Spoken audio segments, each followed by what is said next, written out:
ഞാനിപ്പോൾ ഉള്ളത് ഒരുപാട് പാട്ടുപെട്ടികളുടെ ലോകത്താട്ടോ. ഭാര്യയ്ക്ക് പ്രണയ സമ്മാനമായിട്ട് ഒരു പാട്ടുപെട്ടി മേടിച്ചു കൊടുത്തു. ആ ഒരു ക്രേസ് മൂത്ത് ആള് മേടിച്ചു കൂട്ടിയത് ഒരു 130ഓളം പാട്ടുപെട്ടികളാണ്.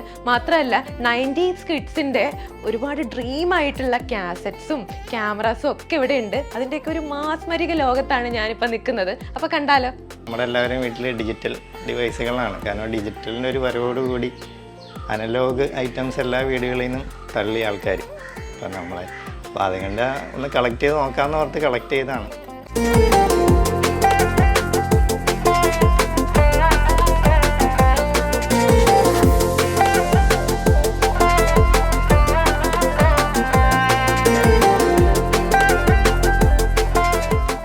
ചേട്ടാ നമസ്കാരം. നമസ്കാരം.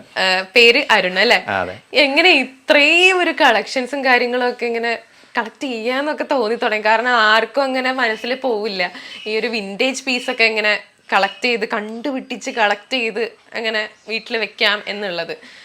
പെട്ടെന്നുണ്ടായൊരു ഹോബിയാണ്. കാരണം എനിക്ക് തോന്നുന്നത് 2021 ആ ഒരു ടൈമിൽ വൈഫിൻ്റെ ഒരു ബർത്ത്ഡേ ഉണ്ടായിരുന്നു. അപ്പോൾ വൈഫിന് ഒരു ഗിഫ്റ്റ് ചെയ്താണ് ഒരു ടേപ്പ് റെക്കോർഡർ. അപ്പോൾ അതിൽ നിന്നാണ് നമുക്കിങ്ങനെ ഒരു കളക്ഷൻ ആലോചിച്ചത്. അതുകൊണ്ട് ഒരു 1 ഇയർ ടാർഗറ്റ് പോലെ നമ്മൾ 1 ഇയർ കൊണ്ട് ഒരു 130 ടേപ്പ് റെക്കോർഡേഴ്സ് നമ്മൾ കളക്ട് ചെയ്തു. അങ്ങനെ പെട്ടെന്നുണ്ടായ സംഭവം. പെട്ടെന്നുണ്ടായി. ശരിക്കും അപ്പോൾ വൈഫിന് അത് കൊടുക്കാനായിട്ടുള്ള കാരണം എന്താ? വൈഫിന് ഇഷ്ടമാണോ ഈ വിന്റേജ് പീസ് ഒക്കെ? ഭയങ്കര ഇഷ്ടമുള്ള ആളാണ്? അല്ല ഞങ്ങള് അങ്ങനെ ഒരു കണക്ഷൻ ഉണ്ടായിരുന്നില്ല. അപ്പൊ നമ്മളിത് ഒരു ബർത്ത്ഡേക്ക് ഒരു ഗിഫ്റ്റ് ഒരു വിന്റേജ് ഷോപ്പിൽ ഇരിക്കണുണ്ടാവും. അപ്പം അത് ഒരെണ്ണം ഇങ്ങനെ മേടിച്ചപ്പോൾ അത് വീട്ടിൽ വന്ന് നമ്മൾ അതിൽ നിന്നുള്ള പാട്ടൊക്കെ കേട്ട് കഴിഞ്ഞപ്പോഴാണ് ഇതിൻ്റെ ഒരു വിൻറ്റേജ് അല്ലെങ്കിൽ ഒരു നൊസ്റ്റാൾജിയ ഭയങ്കര ഫീല്. ഈവനിങ് ഒരു ഹിന്ദി പാട്ടൊക്കെ കേൾക്കുമ്പോൾ ഭയങ്കര ഒരു ഫീല് തോന്നി. അപ്പോൾ എനിക്ക് അങ്ങനെ തോന്നി എന്തെങ്കിലും കളക്ട് ചെയ്ത് കൂടാ. കാരണം എന്താണെന്ന് വെച്ചാൽ നമ്മുടെ എല്ലാവരും വീട്ടിൽ ഡിജിറ്റൽ ഡിവൈസുകളാണ്. കാരണം ഡിജിറ്റലിൻ്റെ ഒരു വരവോടുകൂടി അനലോഗ് ഐറ്റംസ് എല്ലാ വീടുകളിൽ നിന്നും തള്ളിയ ആൾക്കാർ. അപ്പം നമ്മളെ അപ്പോൾ അതുകൊണ്ട് ഒന്ന് കളക്ട് ചെയ്ത് നോക്കാമെന്ന് ഓർത്ത് കളക്ട് ചെയ്താണ്. പിന്നെ ഇത് ഒരു കളക്റ്റബിൾ തിങ് ആയിട്ടും തോന്നി. കാരണം എന്താണെന്ന് പറഞ്ഞാൽ ഇതിൻ്റെ ഒരു ഷേപ്പ് അല്ലെങ്കിൽ സൈസ്, കളറ്. അപ്പോൾ ഇപ്പോഴത്തെ ഒരു പ്രോഡക്റ്റ് നമുക്കിങ്ങനെ കളക്ട് ചെയ്യാനില്ല. കാരണം ഫോർ എക്സാമ്പിൾ പറയുകയാണെങ്കിൽ ഫോൺ അല്ലെങ്കിൽ TV ഒക്കെ എല്ലാം ഒരുപോലെ ഇരിക്കണേ. നമുക്ക് ഇതിൻ്റെ ഉള്ളിലായിരിക്കും അതിൻ്റെ ചേഞ്ച്. പുറത്തുനിന്ന് നോക്കുമ്പോൾ എല്ലാം സെയിം ആയിരിക്കും ഇപ്പോഴത്തെ കാലത്തെ ഏത് ഡിവൈസും. പക്ഷെ അന്നത്തേന്ന് പറഞ്ഞപ്പോൾ നിങ്ങൾക്ക് ഇതിനകത്ത് നോക്കുമ്പോൾ തന്നെ പല സൈസ്, ഷേപ്പ്, ഓരോ കാലഘട്ടത്തിൽ അതിൻ്റെ ഷേപ്പുകൾ മാറും. അപ്പോൾ അതൊക്കെയാണ് കൂടുതൽ അട്രാക്റ്റ് ചെയ്തത്. പിന്നെ നെക്സ്റ്റ് ഒരു ജനറേഷന് നമുക്കിത് ഇങ്ങനെ ഒരു സാധനം ഉണ്ടാകുന്നത് കാണിച്ചു കൊടുക്കാനും വേണ്ടിയാണ് ഇങ്ങനെ കളക്ട് ചെയ്തത്. ഇപ്പോൾ ഡിജിറ്റൽ സെറ്റുകളൊക്കെ ഉണ്ടല്ലോ, ഡിജിറ്റലിൽ നിന്ന് വരുന്ന ആ ഒരു സൗണ്ടും ഇങ്ങനെ ഒരു വിന്റേജ് ആ ഒരു അനലോഗ് സെറ്റിൽ നിന്ന് വരുന്ന ഒരു സൗണ്ടും തമ്മിൽ ഭയങ്കര വ്യത്യാസമുണ്ടോ? തോന്നിയിട്ടുണ്ടോ? അത് വ്യത്യാസമുണ്ട്. എന്താണെങ്കിൽ വ്യത്യാസം? കാരണം അതിൻ്റെ ഒരു പ്രത്യേക ഫീൽ എനിക്ക് തോന്നിയിട്ടുള്ളതെന്ന് പറഞ്ഞാൽ അനലോഗ് കാലഘട്ടത്തിൽ നമ്മൾ ഈ ഒരു പാട്ടിനായിട്ട് കാത്തിരിക്കുക. ഫോർ എക്സാമ്പിൾ ഒരു കാസറ്റ് മേടിച്ചു, നമ്മൾ ആ കാസറ്റ് ഇട്ടിട്ട് ആ പാട്ടിനായിട്ടാണ് നമ്മളിരിക്കണം.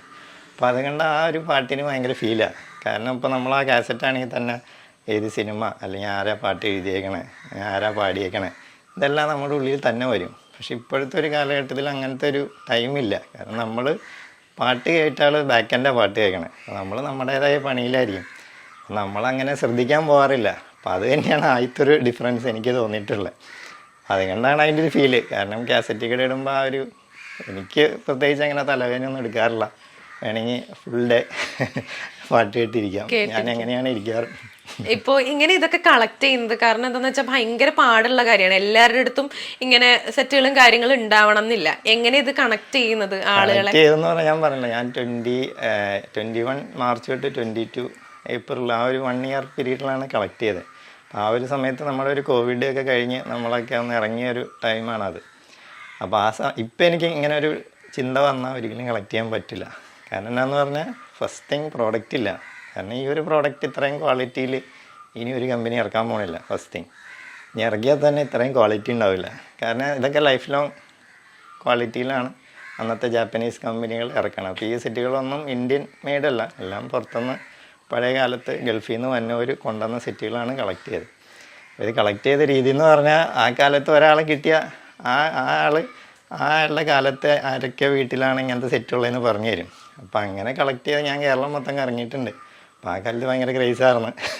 പിന്നെ നമ്മൾ ആവശ്യത്തിൽ കൂടുതൽ കളക്ട് ചെയ്ത് കഴിഞ്ഞാൽ എനിക്കത് മെയിൻറ്റെയിൻ ചെയ്യാൻ പറ്റില്ല. കാരണം നമ്മളൊരു സെറ്റ് കൊണ്ടെന്ന് വെച്ചാൽ അതിങ്ങനെ ചത്ത പോലെ ഇരിക്കാൻ പറ്റില്ല. അതെങ്ങനെയെങ്കിലും ശരിയാക്കി എടുക്കണം. അപ്പം അങ്ങനെ ശരിയാക്കി നമ്മുടെ ആവശ്യം കഴിഞ്ഞപ്പോൾ സ്റ്റോപ്പ് ചെയ്തു. പിന്നെ കിട്ടാനില്ലായ്മ വന്നു. പിന്നെ ആവശ്യത്തിൽ കൂടുതൽ കളക്ട് ചെയ്ത് എനിക്കത് മെയിൻറ്റെയിൻ ചെയ്യാൻ പറ്റില്ല. അതുകൊണ്ട് ഇപ്പൊ ഇതിന്റെ മെയിൻ്റെനൻസും കാര്യങ്ങളും ഒരുപാട് അതിനു വേണ്ടി നടക്കേണ്ട വരില്ല. അപ്പൊ ഇത് എല്ലായിടത്തും അതിന്റെ മെയിൻ്റെനൻസ് വർക്ക് നടക്കുന്നുണ്ടാവില്ലല്ലോ. അല്ലെങ്കിൽ ചെറിയൊരു വയറിന്റെ പ്രോബ്ലം ആണെങ്കിൽ പോലും നമുക്കത് കറക്റ്റ് ചെയ്യാൻ വേണ്ടിയിട്ട് ചിലപ്പോ ആളുകൾ അറിയുന്നുണ്ടാവില്ല. ഇത് വർക്ക് ചെയ്യുന്ന ആൾക്കാര് ഇപ്പോഴത്തെ കാലത്ത് പുതിയ ആളുകളാരും ഇത് ചെയ്യണില്ല. അപ്പൊ എന്നെ സംബന്ധിച്ച് ഭയങ്കര പാടാണ്. അപ്പൊ നമ്മുടെ എറണാകുളത്ത് തന്നെ വളരെ ചുരുക്കം ആളുകൾ ഇതിൽ അത് അങ്കിൾമാരാണ്, പ്രായമുള്ളവരാണ് ഇത് ചെയ്ത് തന്നെ. പിന്നെ വ്യത്യാസം എന്ന് പറഞ്ഞാൽ എനിക്ക് തോന്നുന്ന പാർട്സുകളെല്ലാം വന്നു തുടങ്ങി. പണ്ടത്തെ പോലെയല്ല. ഇപ്പം കോയമ്പത്തൂർ അങ്ങനത്തെ സ്ഥലത്തെല്ലാം എല്ലാ പാർട്സുകളും കിട്ടി തുടങ്ങി. എനിക്ക് തോന്നുന്നു ബാക്ക് ടു റൂട്ട്സ് എന്നൊക്കെ പറയും പോലെ പഴയ സാധനങ്ങളെല്ലാം തിരിച്ച് വന്നുകൊണ്ടിരിക്കുക. അപ്പം എന്തായാലും കളക്ട് ചെയ്ത് വെറുതെ ആയില്ല എന്ന് തോന്നുന്നു. കളക്ട് ചെയ്യണ ഇപ്പം പറഞ്ഞല്ലോ, ഇപ്പം അങ്കിൾമാരെങ്ങനെ ഉണ്ട്, എറണാകുളത്ത് കുറച്ച് അങ്കിൾമാരുണ്ട്, അവരൊക്കെയാണ് എനിക്ക് സെറ്റ് ചെയ്ത് തന്നെ. ഇപ്പൊ ചേട്ടൻ ഇത് നന്നാക്കാനും കാര്യങ്ങളൊക്കെ ഏകദേശം പഠിച്ചു എന്ന് തോന്നണം അല്ലേ? അത് നമ്മൾ ഡെയിലി ഇങ്ങനെ എല്ലാ സെറ്റും നന്നാവണമെന്നില്ല. അപ്പോൾ നമ്മൾ കളക്ട് ചെയ്യുമ്പോൾ പല പ്രശ്നങ്ങളുണ്ടാവും. അപ്പോൾ അതുകൊണ്ട് അത്യാവശ്യം അച്ഛനും റിപ്പയറിങ് അറിയാം. നമ്മൾ അത്യാവശ്യമൊക്കെ വർക്ക് ചെയ്യാൻ ഏറ്റവും അടുപ്പുള്ളൊരു സെറ്റ് ഏതാണ് ഇതിനകത്ത്? എല്ലാ സെറ്റുകളിലും ഓരോ കഥകളുണ്ട്. കാരണം ഞാൻ പറഞ്ഞില്ല, എല്ലാ വീടുകളിൽ നിന്നാണ് കളക്ട് ചെയ്തത്. അപ്പം നമുക്കെന്ന് പറഞ്ഞാൽ ബന്ധങ്ങൾ ഒരുപാട് ഉണ്ടാക്കി. ഇപ്പം നമ്മളൊരു സെറ്റ് കളക്ട് ചെയ്യണൊക്കെ കൂടുതൽ ആ വീട്ടിൽ ബന്ധങ്ങളായി. കാരണം ഞാൻ പറഞ്ഞില്ല, ഒന്നും ഞാൻ OLX അല്ലെങ്കിൽ ഓൺലൈൻ സൈറ്റ് വഴിയൊന്നും പോയി മേടിച്ചതല്ല. ഇപ്പോൾ ഒരു കാലത്ത് ഇങ്ങനെ ആരെങ്കിലും പറയും, അവരൊരു കണക്ഷൻ വെച്ച് അവരെ വീട്ടിൽ ചെല്ലും, അങ്ങനെ അവർ തരും, എല്ലാം പൈസ കൊടുത്താണ് മേടിച്ചിട്ടുള്ളത്.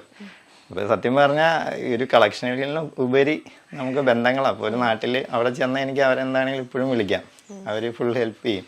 അപ്പോൾ അതുകൊണ്ട് ഓരോ സെറ്റുകളിലും ഒരുപാട് കഥകളുണ്ട്. ഓരോ രസകരമായിട്ടുള്ള കഥകളുണ്ട്, വിഷമമുള്ള കഥകളുണ്ട്.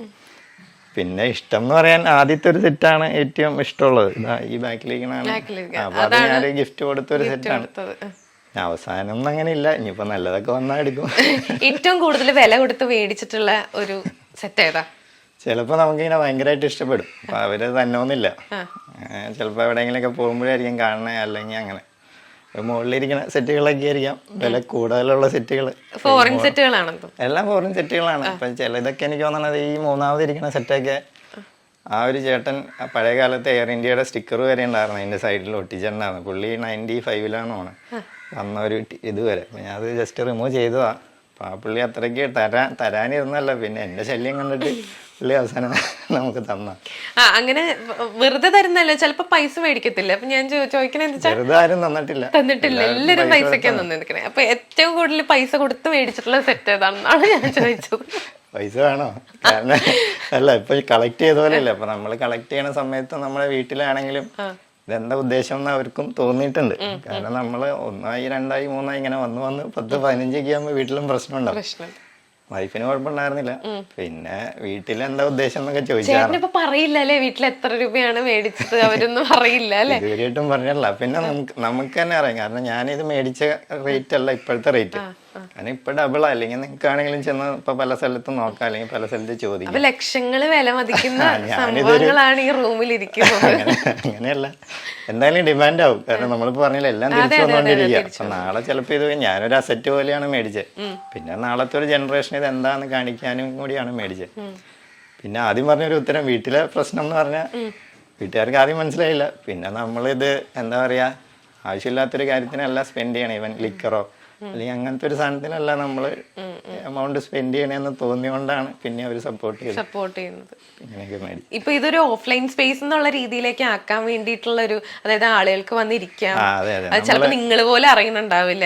അപ്പോ ആളുകൾ വന്നിരുന്നിട്ട് ചില്ല് ചെയ്തിട്ട് അവര് ഇതൊക്കെ കേട്ടിട്ട് കണ്ടിട്ടൊക്കെ പോകും എന്നൊക്കെ പറഞ്ഞു. അപ്പം അങ്ങനെയുള്ളൊരു രീതിയോട് റീസെന്റ് ഞാൻ ചെയ്തത്. കഴിഞ്ഞ ഒരു ഒക്ടോബറിലാണ് ഇങ്ങനെ ഒരു സ്പേസ് സെറ്റ് ചെയ്തത്. കാരണം നമ്മളിങ്ങനെ കളക്ട് ചെയ്താൽ പോരാ, ഇതൊന്ന് ഡിസ്പ്ലേ ചെയ്യണം. കാരണം പല സ്ഥലത്തും കുറെ ആയി കഴിയുമ്പോൾ നമ്മള് സ്റ്റോർ ചെയ്യാനുള്ള സ്ഥലമില്ലായ്മയായി തുടങ്ങി. പിന്നെ നമ്മളെയും പുറത്താക്കേണ്ട സിറ്റുവേഷനായി വന്നു.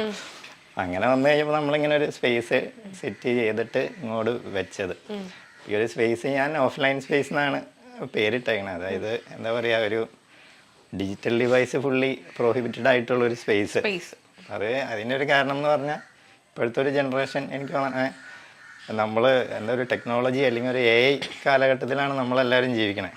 അപ്പോൾ ഒരു നോർമൽ പേഴ്സൺ ഒരു ഡേ ഒരു 12 hours ഒരു സ്ക്രീനിന് വേണ്ടി സ്പെൻഡ് ചെയ്യുന്നുണ്ട്. ഈവൻ TV ആണെങ്കിലും ലാപ്ടോപ്പ് ആണെങ്കിലും അല്ലെങ്കിൽ ഫോണാണെങ്കിലും. അപ്പം അങ്ങനെ ഇപ്പോൾ എന്താ പറയുക, നമ്മുടെ 90s നമ്മൾ ഒരുപാട് സംസാരിച്ചിട്ടുണ്ട്. സംസാരമാണ് കൂടുതൽ. അപ്പോൾ ഒരു ടോക്കിംഗ് ഹാബിറ്റ് കൂട്ടാമെന്ന് എടുക്കാമെന്ന്. അപ്പോൾ വീട്ടിലാണെങ്കിൽ വീട്ടിൽ തന്നെ. പിന്നെ ഈ സ്ക്രീൻ ടൈം കുറയ്ക്കാറുണ്ട് നമ്മുടെ ലക്ഷ്യം. ഇപ്പോൾ ഒരു ഇച്ചിരി സമയം ഒരു 1 hour എങ്കിലും റെഡ്യൂസ് ചെയ്യാൻ പറ്റിയാൽ നല്ലതെന്ന് തോന്നി. അതുവഴി എന്താ നമുക്കിങ്ങനെ പാട്ടൊക്കെ കേട്ടിരിക്കുമ്പോൾ റിലാക്സ് ആവാം, റിഫ്രഷ് അവർ മൈൻഡ്സ്, അങ്ങനെ പല. ഈ കാസറ്റ്സും ക്യാമറാസും ഒക്കെ എവിടെ നിന്നാ? അതായത് ഇത് ഇപ്പൊ കണക്ട് ചെയ്തിട്ടാണ് കിട്ടുന്നെങ്കിൽ എനിക്ക് തോന്നുന്നു ക്യാമറാസും കാസറ്റ്സും കുറച്ചുകൂടി കണ്ടുപിടിക്കാനായിട്ട് കുറച്ചുകൂടി എളുപ്പമാണെന്ന് തോന്നിട്ട്. അങ്ങനെയാണോ, അതോ ഏതാണ് കുറച്ചുകൂടി എളുപ്പം? അങ്ങനെ എളുപ്പമൊന്നുമില്ല. ഞാൻ ക്യാമറ റീസെന്റ് അല്ല, ഞാൻ റീസെന്റ് കളക്ട് ചെയ്തത് ഒരു 15 കൊല്ലം. ക്യാമറ പഴയതാ, കാരണം നമുക്ക് ക്യാമറ ഇഷ്ടമാണ്, ഫോട്ടോഗ്രാഫി ഇഷ്ടമാണ്. അപ്പം അങ്ങനെ ക്യാമറ ഒരു 15 കൊല്ലത്തോളം പല സ്ഥലത്തേക്കിടെയൊക്കെ നടന്ന് കളക്ട് ചെയ്താണ് ക്യാമറ. പക്ഷേ ടേപ്പ് റെക്കോർഡറാണ് ഞാൻ പറഞ്ഞ 1 year ആണ് കളക്ട് ചെയ്തത്. പിന്നെ ടേപ്പ് റെക്കോർഡർ മാത്രം മേടിച്ചാൽ പോരാ, അതിന് പാട്ട് കേൾക്കണമല്ലോ. അപ്പം അതിനാണ് കാസറ്റ്. ഇപ്പം നമുക്ക് ഞാൻ പറഞ്ഞ ഇവിടെ വന്ന ആർക്കാണെങ്കിലും അവർക്ക് ഇഷ്ടമുള്ളൊരു പാട്ട് എൻ്റെ കയ്യിൽ ഉണ്ടാവും. കാരണം ഈവൻ എൻ്റെ കയ്യിൽ 6000 കാസറ്റ് ഉണ്ട്. അപ്പം അതിൽ ഒരു 4000 നിയർ ഇംഗ്ലീഷ് കാസറ്റുകളാണ്. അപ്പം എന്തെങ്കിലും ഇംഗ്ലീഷ് ഇഷ്ടപ്പെടുന്ന പറഞ്ഞാൽ നമുക്ക് മലയാളം ഇഷ്ടപ്പെടുന്നവർ അല്ലെങ്കിൽ കളക്ട് ചെയ്യണവരുണ്ട് നമ്മുടെ കേരളത്തിൽ തന്നെ. പക്ഷേ ഇംഗ്ലീഷ് ഞാൻ കണ്ടിട്ടില്ല. ഞാൻ പല ഗ്രൂപ്പുകളിലൊക്കെ ഇങ്ങനെ ആഡായി നമ്മളിങ്ങനെയൊക്കെ കണക്ട് ചെയ്ത് പോയത്. അപ്പോൾ ആ ഒരു സമയത്ത് ഇംഗ്ലീഷ് കളക്ട് ചെയ്യുന്ന ആൾക്കാർ കുറവായിരുന്നു. അപ്പം എനിക്കാണെങ്കിൽ ഇംഗ്ലീഷ് പാട്ടുകൾ ഭയങ്കര ഇഷ്ടമാണ്. അപ്പോൾ അതുകൊണ്ട് പിന്നെ ഞാൻ അതിൽ കണ്ടതെന്ന് പറഞ്ഞാൽ ഇംഗ്ലീഷ് കാസറ്റുകളുടെ ക്വാളിറ്റിയാണ്. കാരണം ക്വാളിറ്റി ഇന്ത്യൻ കാസറ്റ് വെച്ച് കമ്പയർ ചെയ്യുമ്പോൾ അതിൻ്റെ റിബൺ ക്വാളിറ്റി ഒക്കെ ക്വാളിറ്റി കൂടുതലാണ്. അപ്പം അങ്ങനെയാണ് ഇംഗ്ലീഷിനോട് വന്നത്. പിന്നെ ഇംഗ്ലീഷ് കാസറ്റ് ഇപ്പം എൻ്റെ കയ്യിൽ എനിക്ക് തോന്നുന്നത് ഏറ്റവും കൂടുതൽ ക്യാമറാസ് ഒക്കെ എത്ര ഉണ്ടാവും ഏകദേശം? ക്യാമറ 300 അടുത്ത് കൂടുതലുണ്ടാവും. 300 കൂടുതൽ ക്യാമറകളുണ്ട്. അപ്പോൾ അതെല്ലാം ഈ പറഞ്ഞ ഫിലിം ക്യാമറകളാണ്. ഒരു 38 തൊട്ടുള്ള ക്യാമറകളുണ്ട്, 1938.